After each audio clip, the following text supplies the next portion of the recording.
With a cast as stacked as this one, there is no way that I could pass up on Fight Night.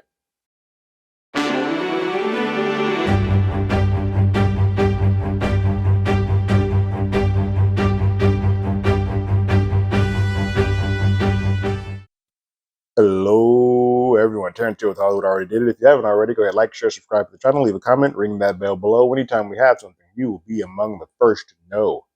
It's been a while, folks, since I believe House of the Dragon.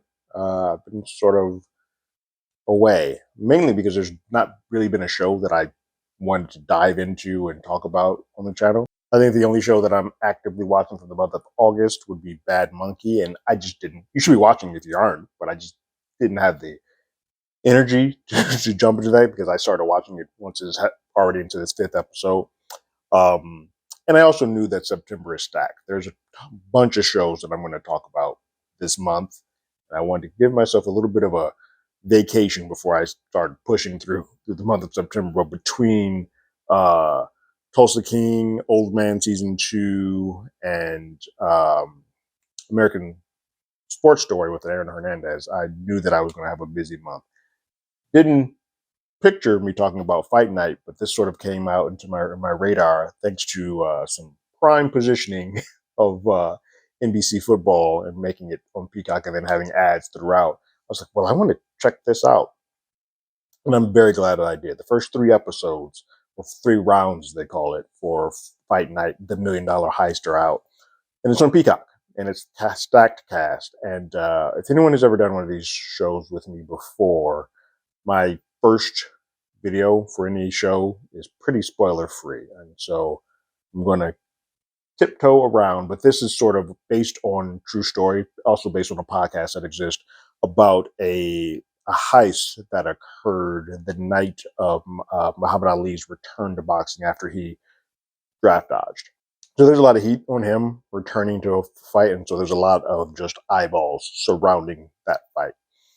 And so what this show does is sort of has 3 sort of storylines that intersect on this big heist. And we'll start off with Kevin Hart as he's the producer on this. Is from Heartbeat Productions, but he is our de facto lead. He plays the Chicken Man, as you know. He's a man who has his fingerprints sort of all over pieces of Atlanta. He feels like he's the guy that you go to talk to kind of make the deals to sort of connect people to each other.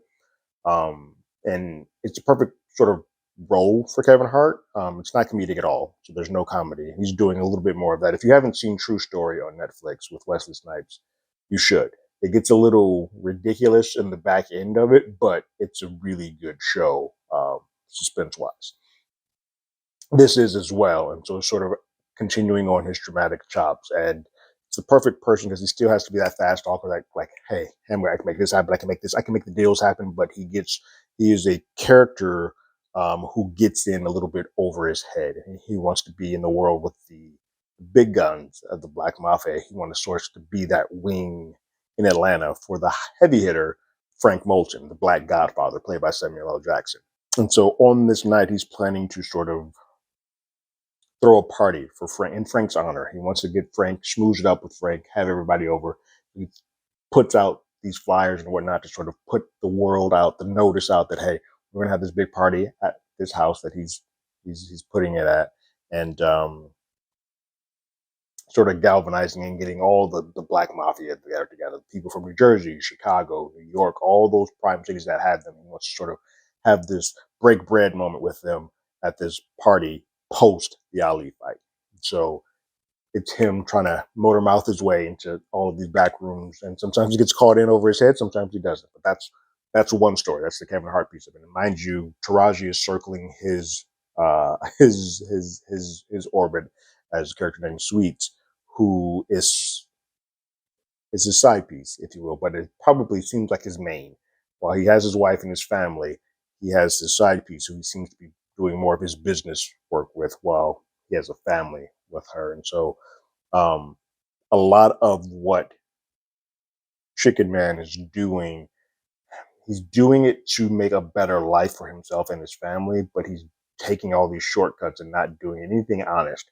He's a hoodlum, as as we can justly hear from Detective J.D. Hudson, who was played by Don Cheadle. Again, cast is stacked. That's one storyline.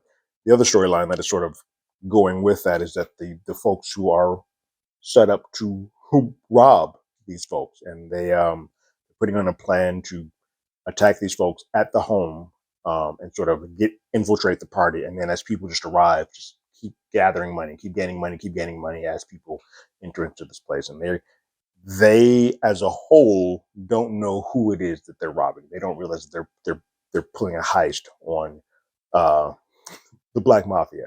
Most of them, I'd say 90% of them. There are a couple who are aware, and so the people who put them in place give them this deal and then sort of scurry away without telling them. You can tell that something is up, but they're not letting out. The lead who gives them the deal isn't letting it all out. And so Mac, who's our lead of the criminals, if you will, is sort of we see him trying to make a better life for himself. So you get to see his side. You get to see him. He has a daughter that he's trying to do things on the up and up. And so this is sort of his last score, not realizing that he's doing it with a bunch of people who are, some are too young and naive and ignorant, and some are too just brash and willing to just shoot anything that moves. And so once he realizes that he is in kind of hot water with who he's trying to rob, it's then like him trying to figure out, crap, how do I get out of this? And then you have the Don Cheadle piece of it, who was playing Detective J.D. Hudson. And he spends his time, he's given a detail to make sure that Muhammad Ali makes it to this fight safely and then gets the hell out of Georgia. And he's up against it because he's a black cop in a world where it's mostly white cops.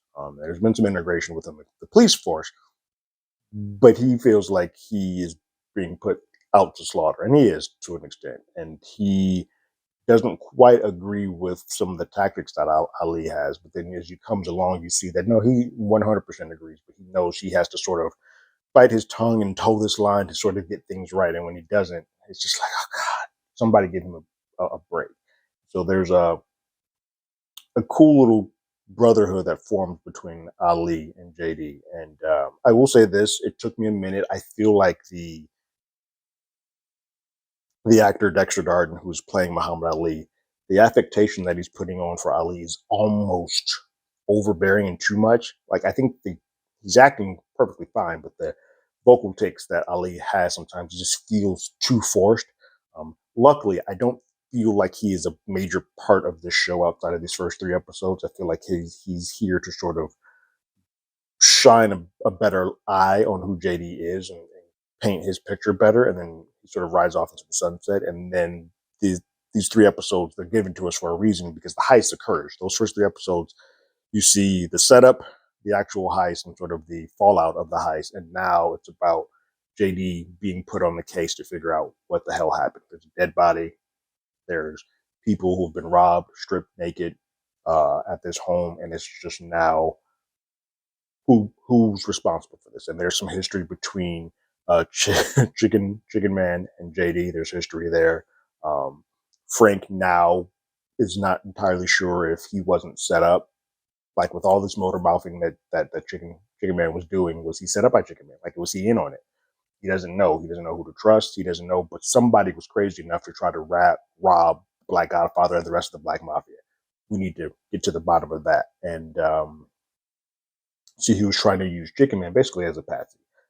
All of this comes together. It's such a tightly written story, and it reminds me of how I did not feel about The Big Cigar. I think The Big Cigar had a problem where it tried to put this a serious story in place, but it didn't always feel honest or suspenseful. It sometimes would take jokey moments with things, where this is played straight. And it's intense and it's suspenseful. And when this series gets dark, and you feel the intensity that is going on. And because it's a lesser known story for me, I don't know who's on the up and up, or what's going to actually be the outcome. And so I'm just in it and I'm just chewing it up. And this is just fascinating to watch. You got Terrence Howard, didn't even mention he's in there, Don Cheadle, Taraji P Henson, Samuel L. Jackson, Dexter Darden is a younger actor you don't really know, but in Kevin Hart, and they're all just firing on all cylinders. You get Chloe Bailey showing up in there too, and she's killing it. Like, this cast comes together well. puts together an amazing performance and a suspenseful show that now every Thursday I am going to be sitting there with like bated breath, like, all right, where are we going from here? Where do we take this from here? I love that this was a show that showed like used the Muhammad Ali piece as sort of the setup, and now now that's out of the way. We're just off on this race and then to see what happens from this. Chicken Man's got some explaining to do because I feel like he's about to head home with his side piece because there's nowhere safe that happens. There's a lot of fallout that comes from this heist. People are injured, people are dead, and so now they're all sort of running to their corners before Don Cheadle's detective comes in to sort of make heads or tails of what exactly happened. And this is before Frank maybe just goes on a killing spree to kind of make sure that people know that the Black Godfather is still the main person in this world. So yeah, Peacock, you got one.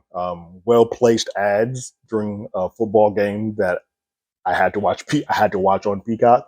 Places on my radar. Good timing, perfect timing, and I think you got a show that I am hooked in for. So yeah, I will be. This is going to be one that I continue to talk about on this channel. I'm probably going to be a little bit late on the next one as I have a wedding to go to, but I definitely will be coming, and I will be talking about this every Thursday, Friday as it releases. But have you seen the first 3 episodes, 3 rounds of Fight Night, the $1 Million Heist? Leave your thoughts and comments in the comments below. If you haven't already, you can follow us on Twitter/X at HollywoodADI, or you can hit us up on email at HollywoodAlreadyDid@gmail.com. We also have a podcast by the same name that's on Google Podcasts, Spotify, Apple Podcasts, any other place podcasts. We're there. This week we are talking about Beetlejuice. I'm not saying a third time, or you may not see me anymore. Like always, I got my ticket. You got yours.